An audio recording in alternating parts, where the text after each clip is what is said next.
Hello everyone, welcome back to my channel. It's time to tell the story. അങ്ങനെ Knight of the 7 കിങ്ഡംസിന്റെ ആദ്യത്തെ സീസണിലെ അവസാനത്തെ episode. കഴിഞ്ഞ എപ്പിസോഡിൽ ബെയ്ലർ മരിക്കുന്നതായിട്ട് കണ്ടു. നമ്മുടെ ഡങ്ക് ആണെങ്കിൽ ഒരു അറിയപ്പെടുന്ന യോദ്ധാവുമായി. ഈ എപ്പിസോഡിൽ ഇനി എന്താ ഉണ്ടാവാൻ നോക്കാം. ബെയ്ലർ മരിച്ച സങ്കടത്തിൽ ആ ഒരു മരത്തിന്റെ ചോട്ടിൽ ഡങ്ക് എങ്ങനെ ഇരിക്കുകയാണ്. അവന് മേലാകെ മുറിവും ചതവെല്ലാം ആണ്. ഒപ്പം തന്നെ ലയണലും ഉണ്ട്. ലയണല് അയാളുടെ കീഴിലുള്ള ഒരാളെ കൊണ്ടുവന്നിട്ട് അവനെ പരിശോധിപ്പിക്കുകയാണ്. കാരണം ഒരുപാട് മുറിവുകളെല്ലാം പറ്റിയിട്ടുണ്ടല്ലോ. ഇപ്പൊ അയാൾ പരിശോധിച്ചിട്ട് അവരോട് പറയാണ്, ഡങ്കിന്റെ വയറിൽ ആ ഒരു കുന്തം കൊണ്ടുള്ള കുത്ത് അത് വളരെ ആഴത്തിലുള്ളതാണ്, അത് കുറച്ച് അപകടമാണെന്ന് പറയാണ്. ഇയാളെ കൊണ്ട് ആ ഒരു മുറിവ് മാത്രം ഒന്നും ചെയ്യാൻ പറ്റില്ല എന്ന് പറയുമ്പോൾ ലേണലും അയാളെ തള്ളി പറഞ്ഞുവിടാണ്. പിന്നെ തന്നെ എന്തിനാണോ ഇങ്ങോട്ടേക്ക് കൊണ്ടുവന്നതെന്ന് പറഞ്ഞുകൊണ്ട് ലേണല് ടാർഗീരിയൻസിനെ കുറിച്ചിട്ട് വളരെ മോശമായിട്ട് പറയുന്ന നേരം ബെയ്ലറിനെ പറ്റി പറയുന്നുണ്ട്. ഇവരുടെ കൂട്ടത്തിൽ ആകെ നേരെയുള്ളത് ബെയ്ലർ മാത്രമായിരുന്നു, പക്ഷെ അവനും മരിച്ചു എന്ന്. പക്ഷെ അതൊരു മര്യാദ ഇല്ലാതെയാണ് പറയണത്. ഇത് കേട്ടിട്ട് ഡങ്ക് പറയുന്നുണ്ട്, അയാള് കൂടെ ഒന്ന് യുദ്ധം ചെയ്തുകൊണ്ടാണ് നമ്മളൊക്കെ ജീവനോടെ നിൽക്കുന്നതെന്ന്. ഇത് കേൾക്കുമ്പോൾ തന്നെ ദേഷ്യം കയറി തരിച്ചിട്ട്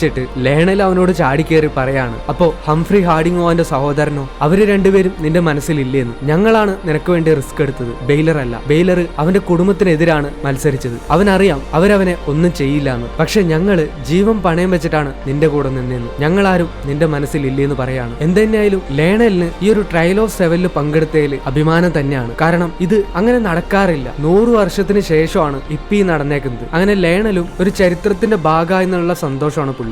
അവൻ അവന്റെ സ്വന്തം കൂടാരത്തിലേക്ക് നമ്മുടെ ഡങ്കിനെ ക്ഷണിക്കുന്നുണ്ട്. അവന്റെ ഒരു സഹോദരനായിട്ട് ലേണൽ കാണാം, അങ്ങനെ ജീവിക്കാന്ന് പറയാണ്. പക്ഷെ ഡങ്കിന് ഇപ്പൊ അതൊന്നും താല്പര്യമില്ല. എങ്കിലും ലേണല് നിന്റെ മനസ്സ് മാറാണെങ്കിൽ അവിടേക്ക് വായോ, ഞാൻ കൂടാരത്തെ കാണൂന്ന് പറഞ്ഞിട്ട് ഡങ്കിനോട് യാത്ര പറഞ്ഞിട്ട് അവിടെ നിന്ന് പോവാണ്. അടുത്ത സീനിൽ കാണിക്കുന്നത് ബെയ്ലറിന്റെ മരണച്ചടങ്ങാണ്. രാജകുടുംബം ഒന്നടങ്കം കൂടിയിട്ടുണ്ട്. ദൂരെ നിന്ന് നമ്മുടെ ഡങ്ക് ഇത് കാണുന്നുണ്ട്. അങ്ങനെ ആ ചടങ്ങെല്ലാം കഴിഞ്ഞ് എല്ലാരും പോയി കഴിയുമ്പോൾ നമ്മുടെ ഡങ്ക് അടുത്തേക്ക് വരാണ്. അവിടെ ബെയ്ലറിന്റെ മകൻ മാത്രം ഇരിക്കുന്നുണ്ടാവും. തന്റെ പിതാവ് മരിച്ച സങ്കടത്തിൽ അവനിങ്ങനെ വിഷമിച്ചിരിക്കുകയാണ്. ഡങ്ക് അവന്റെ അടുത്തേക്ക് വന്നിട്ട് ആശ്വാസ വാക്കുകളും പറഞ്ഞിട്ട് അവിടുന്ന് തിരിച്ചു മടങ്ങുമ്പോൾ ടോറിനെല്ലാം അവസാനിപ്പിച്ച് എല്ലാവരും തിരിച്ചു പോവാണ്. കാരണം ഈ രാജകുമാരനടക്കം 3 പേര് മരിച്ചല്ലോ, അതുകൊണ്ട് ഈ മത്സരം നടക്കില്ല. അന്നേരത്ത് റൈമൻ അവന്റെ അടുത്തേക്ക് വരാണ്. ബെയ്ലറിന്റെ മരണച്ചടങ്ങിലേക്ക് പോയിക്കായിരുന്നു എന്നറിഞ്ഞ അവൻ ഡങ്കിനെ അഭിനന്ദിക്കുന്നുണ്ട്. അത് കാണാനുള്ള ധൈര്യം ഉണ്ടായില്ലോ എന്ന് പറഞ്ഞിട്ട്. പക്ഷെ അവനിപ്പോ ജീവനോടുള്ളതിന് കാരണക്കാരൻ ബെയ്ലറാണ്. അപ്പൊ ആള് മരിക്കുമ്പോ എന്തായാലും ഇവൻ അവിടേക്ക് പോകേണ്ടത് അവന്റെ കടമയാണ്. ഡങ്കിന്റെ കൂടെ നിന്ന് ഫൈറ്റ് ചെയ്ത് കാരണം റൈമനെ അവന്റെ സഹോദരൻ സ്റ്റെഫോൻ ചവിട്ടി പുറത്താക്കി. അതുകൊണ്ട് തന്നെ സ്വന്തമായിട്ടൊരു ടെന്റ് കെട്ടിയിട്ട് അവിടെയാണ് അവൻ താമസിക്കുന്നത്. പോരാത്തതിന് പുതിയ ഒരു ഹൗസിനെ പ്രഖ്യാപിക്കുകയും ചെയ്തു.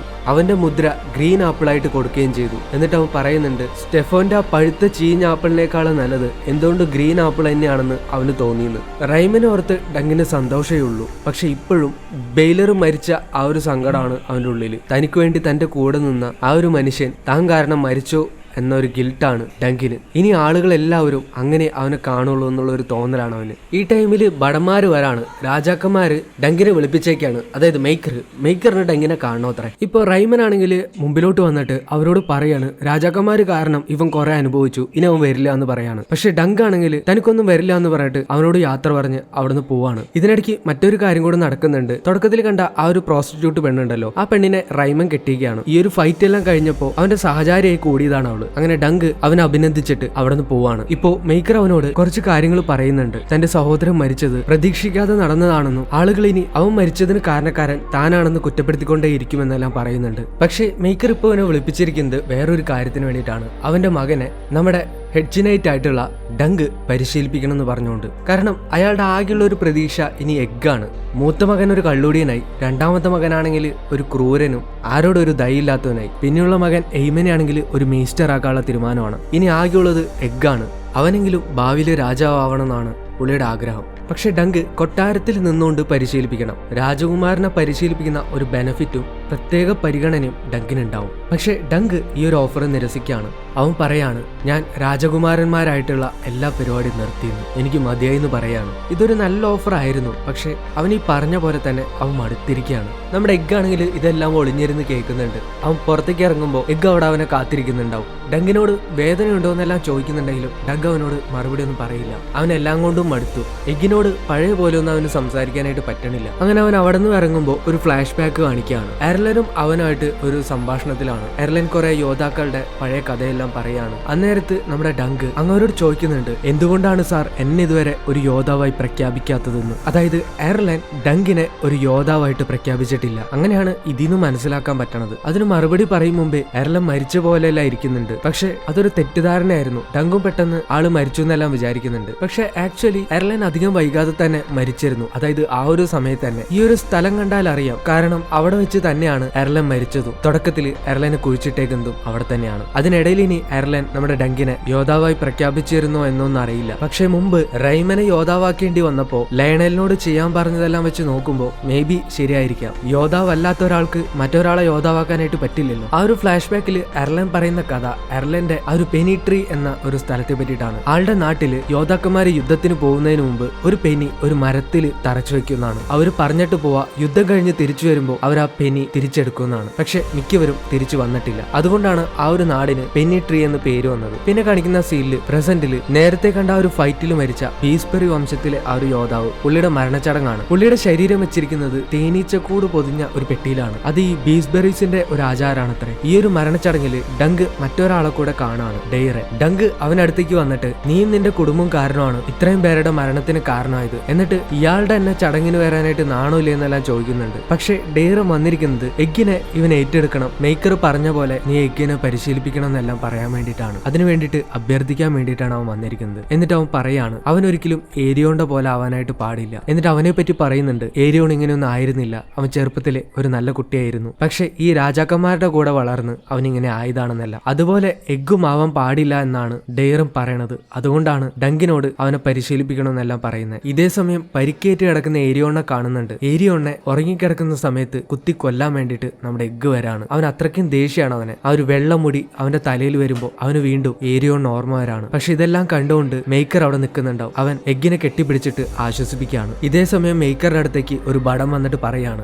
ഡങ്ക് ഇങ്ങോരെ കാണാനായിട്ട് വന്നിട്ടുണ്ട് അത്രേ. ഡങ്ക് എന്തിനാ വന്നേക്കണേന്ന് വെച്ചാല് അവൻ മേക്കറോട് പറയാണ്, ഞാൻ എഗ്ഗിനെ ട്രെയിൻ ചെയ്യാം, പക്ഷെ ഒരു കണ്ടീഷൻ ഉണ്ട്, കൊട്ടാരത്തിൽ നിന്നിട്ട് പറ്റില്ല. ഒരു ഹെഡ്ജ് നൈറ്റിന്റെ സഹചാരിയായിട്ട് എന്നോടൊപ്പം യാത്ര ചെയ്ത് ഒരു ഹെഡ്ജ് നൈറ്റ് ആയിട്ട് പരിശീലിപ്പിക്കാന്ന് പറയാണ്. വഴിയരികിലും മരച്ചോട്ടിൽ കിടക്കേണ്ടി വരും, ചിലപ്പോൾ പട്ടിണി കിടക്കേണ്ടി വരും, ഇതെല്ലാം സഹിക്കേണ്ടി വരും. ഈ ഒരു കണ്ടീഷൻ ഓക്കെ ആണെങ്കിൽ ഞാൻ പരിശീലിപ്പിക്കാന്ന് പറയാണ്. പക്ഷെ മേക്കർ അതിന് സമ്മതിക്കില്ല. അവൻ പറയാണ്, എന്റെ മകൻ ഒരു രാജകുമാരനാണ്, അവൻ ഇതുപോലെ തൊഴുത്തിൽ കിടക്കാനോ ഉപ്പിലിട്ട് മീറ്റ് കഴിച്ച് പട്ടിണി കിടന്ന് ജീവിക്കാനൊന്നും പറ്റില്ല. ഇപ്പോ ഡങ്ക് ഒരു മറുപടി പറയാണ്, അങ്ങയുടെ മകൻ ഏരിയോൺ ഉപ്പിലിട്ട മീറ്റ് കഴിച്ചിട്ടില്ല, തൊഴുത്തിൽ കിടന്നിട്ടില്ല. ഇതുകൊണ്ട് ഉദ്ദേശിച്ചത് അവൻ എല്ലാ സുഖ സൗകര്യങ്ങളോടും കൂടിയാണ് വളർന്നത്, അതുകൊണ്ട് തന്നെയാണ് അവൻ ഇങ്ങനെ ആയതും. ഇപ്പൊ മേക്കർ അവന്റെ അടുത്തേക്ക് വന്നിട്ട് ഒരു വാക്ക് പറയാണ്, അവൻ എന്റെ അവസാനത്തെ മകനാണെന്ന്. അങ്ങനെ അതിനൊരു കൃത്യമായ മറുപടി ഇല്ലാതെ മേക്കർ അവിടെ നിന്ന് പോവാണ്. അങ്ങനെ അടുത്ത സീനിൽ കാണിക്കുന്നത് ഡങ്ക് ഈ നാട് വിട്ട് പോവാനായിട്ട് ഒരുങ്ങാണ്. അവന് കിട്ടിയ എല്ലാ ഓഫറുകളും നിരസിച്ചിട്ട് താൻ എങ്ങനെയായിരുന്നോ അതുപോലെ തന്നെ. ഈ ടൈം ഇവന്റെ കൂടെ 2 കുതിരകളേ ഉള്ളൂ. മറ്റേ ഒരു വെള്ള കുതിര, ആ ഒരു കൊടുത്ത ആ ഒരു കുതിര. പെട്ടെന്ന് ആ ഒരു കുതിരയും വരാണ്.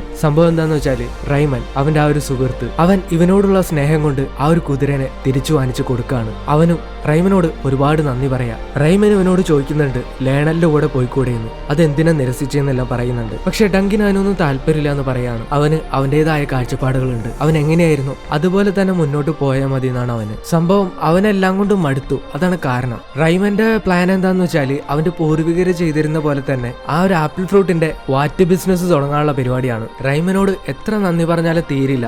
ഡങ്കിന് അത്രത്തോളം ഉണ്ട് അവനോടുള്ള കടപ്പാട്. അവന്റെ കയ്യിൽ കൊടുക്കാനായിട്ടൊന്നുമില്ല. ആകെയുള്ളത് ഈ 3 കുതിരകളാണ്. തന്റെ സ്നേഹിതൻ അവന് വേണ്ടി തിരിച്ചു പിടിച്ചു കൊണ്ടുവന്ന തന്റെ ആ ഒരു കുതിരേനെ അവൻ റൈമന് എന്നെ കൊടുക്കാണ്. റൈമന് കൊടുക്കാനായിട്ട് വേറെ ഒന്നും അവന്റെ കയ്യിലില്ല. റൈമന് സന്തോഷമാവാണ്. അവൻ അവന്റെ കയ്യിലുള്ള ഒരു ഗ്രീൻ ആപ്പിള് ആ ഒരു കുതിരയ്ക്ക് കൊടുക്കുന്നുണ്ട്. കുതിര എന്തായാലും പട്ടിണി കിടക്കില്ല, അതിനെ നല്ലപോലെ നോക്കിക്കോളാന്ന് അവൻ ഡങ്കിന് വാക്ക് കൊടുക്കാണ്. അങ്ങനെ റൈമനോട് യാത്ര പറഞ്ഞ് അവൻ പോവാണ്. പോകുന്നതിന് മുമ്പ് അവൻ ഇത്ര നാൾ തങ്ങിയിരുന്ന ആ ഒരു എൽ മരത്തിന്റെ ചോട്ടില് പുള്ളി ഒരു പെനി അടിച്ചു തറച്ചു വെക്കാണ്. എയർലൈൻ ഓഫ് പെനി ട്രീയുടെ ഓർമ്മയ്ക്കായിട്ട്, അയാളുടെ ആ ഒരു നാടിന്റെ ഓർമ്മയ്ക്കായിട്ട് താൻ തിരികെ വന്ന് ഇതെടുക്കുമെന്ന ഒരു ആത്മവിശ്വാസം ഉണ്ട് അവന്. അങ്ങനെ അവൻ ഇറങ്ങാൻ നേരത്ത് നമ്മുടെ ആള് വരാണ്, എഗ്ഗ്. അവൻ ആ ഒരു സഹചാരിയുടെ വേഷമിട്ടൊക്കെയാണ് വീണ്ടും. അവൻ പറയാണ് തന്റെ പിതാവ് ഡങ്കിന്റെ കൂടെ വരാനായിട്ട് സമ്മതിച്ചു എന്ന്. ഡങ്കിനും അത് സന്തോഷമുള്ള കാര്യമായിരുന്നു. അവന്റെ മറ്റേ ഒരു കുതിരേനെ എഗ്ഗിന് കൊടുത്തിട്ട് അവരങ്ങനെ പോവാണ്. അതിനിടയിൽ എവിടേക്കാണ് നമ്മൾ പോകുന്നതെന്ന് ചോദിക്കുമ്പോൾ ഡങ്ക് പറയുന്നുണ്ട്, അറിയില്ല, ഈ 7 കിങ്ഡംസിൽ എവിടെ വേണമെങ്കിലും പോവാന്ന്. ഇത് പറയുമ്പോൾ എഗ്ഗ് അവനെ തിരുത്താണ്. 7 അല്ല സാർ, 9 കിങ്ഡംസ്. അവൻ ആ ഒരു 9 കിങ്ഡംസിന്റെ പേര് പറയുന്നുണ്ട്. Crownlands, Westerlands, Stormlands, Riverlands, the Iron Island. The North the reach.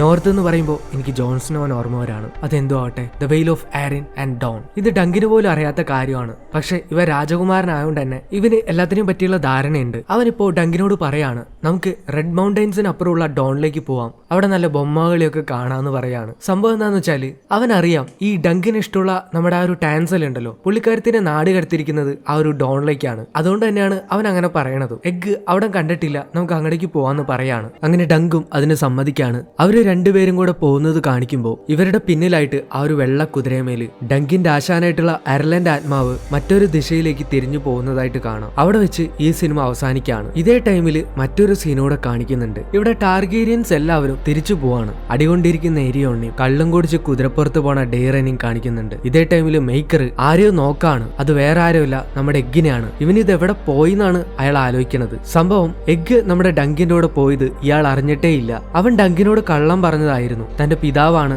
ഡങ്കിന്റെ അടുത്തേക്ക് പറഞ്ഞു വിട്ടത്. അതിനയാൾ സമ്മതിച്ചു എന്നല്ല. ആക്ച്വലി അങ്ങനെ ഒരു സംഭവം നടന്നിട്ടില്ല. അങ്ങനെ ആ ഒരു സീനും കാണിച്ച് ഈ സിനിമ ഇവിടെ അവസാനിക്കുകയാണ്. അങ്ങനെ നൈറ്റ് ഓഫ് ദ 7 കിങ്ഡംസിന്റെ ആദ്യ സീസൺ അവസാനിക്കായി. രണ്ടാമത്തെ സീസൺ ഇറങ്ങിയിട്ടില്ല. അത് വരാൻ വേണ്ടിയിട്ട് ഞാനും വെയിറ്റിംഗ് ആണ്. അപ്പോൾ ഈ ഒരു പടം എല്ലാവർക്കും ഇഷ്ടപ്പെട്ടു എന്ന് വിചാരിക്കുകയാണ്. ഡങ്കിന്റെ ഈ ഒരു യാത്ര ടോണിലേക്കാണ്. അടുത്ത സീസണിൽ ഇനി അവിടെ വെച്ചായിരിക്കും കഥകളെല്ലാം നടക്കുന്നത്. ഇതുവരെ നടന്ന ഈ ഒരു ഡങ്കിന്റെ ഈ ഒരു ജേണി എല്ലാവർക്കും ഇഷ്ടപ്പെട്ടു എന്ന് വിചാരിക്കുകയാണ്. എനിക്ക് ഒരുപാട് ഇഷ്ടമായി. അതിൽ ഏറ്റവും ഇഷ്ടപ്പെട്ടത് 4-5 എപ്പിസോഡ് തന്നെയാണ്, ഞാൻ മുമ്പേ പറഞ്ഞല്ലോ. അപ്പോൾ എന്തായാലും ഈ ഒരു നൈറ്റ് ഓഫ് ദ 7 കിങ്ഡംസ് കഴിഞ്ഞു. അടുത്തതൊരു സിനിമ ചെയ്യാമെന്ന് വിചാരിക്കുകയാണ്. അപ്പോൾ ഞാൻ പെട്ടെന്ന് തന്നെ ആ ഒരു സിനിമയായിട്ട് വരാം. അതുവരേക്കും അന്നാര സുമാനാര.